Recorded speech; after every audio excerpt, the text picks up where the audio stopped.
expect after being off so long, you expect the team to be a little rusty at the start?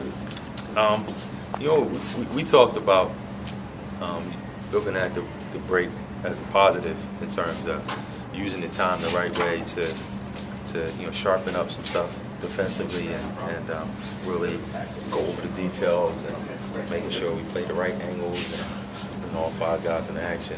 And we didn't do a great job defensively tonight, but you can't really simulate game type situations in practice. But I thought for the most part, at this level, guys, it's tough to win on the road. And the guys play hard and they play the right way. And when we needed stops, we got stops. And when we needed buckets, we got buckets. So I'm proud of the guys and I'm proud of where they at and as far as the process.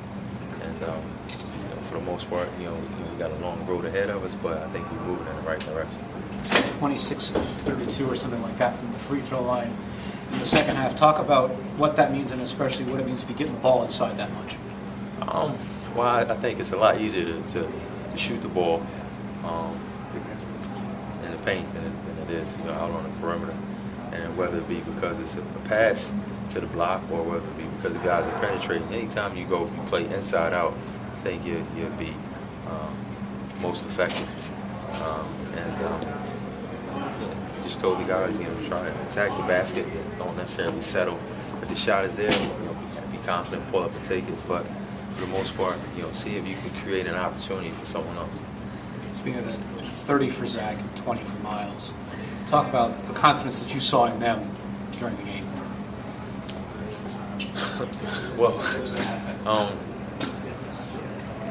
I'm just trying to tell them to be aggressive and not necessarily shoot the ball, but just be aggressive. And a couple times in our misdirection, pick and rolls and stuff, they were just running the exchange just to run it, and it doesn't help us when they're not a credible threat.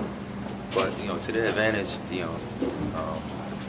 to their credit, they found some cracks in the D and they made some plays. Just Rose in the second half effort. What's going through your head when you see him start hitting all those shots? Being as aggressive as he was being and hitting the layups too on those tough, drawing some fouls. Just the performance. What as a coach when you see your best player go through something like that? No, he's a pretty good player when he plays, and he's a pretty good player when he's being Zack Rose. And sometimes he's out there overthinking. Sometimes he's trying to slow down and get other guys involved. And I'm just trying to help him in terms of picking his spots, knowing when to be a facilitator, knowing when to look for his own shot. And we just found a couple of things that was working, and it's not like I invented the wheel or anything. I just say, what, I'm just going to try to play through the guys that got it rolling, and whether it be them taking a shot, or whether them be being a decoy to get other guys easier shots. So that's what we would have to do. Defensively, you guys were able to contain Juan Carter fairly well. He had the outburst at the start of the second half. But on the whole, what was your strategy with him? I was just asking the guys to just take the defensive end personal, and all 5 guys be in the action. Juan Carter is a tough guard. He's a tough guard, and not in terms of the word, in terms of the position, but he's just tough to defend. I thought Rob Belcourt, exhausted himself and just trying to make him work for everything that he got. He made some tough shots.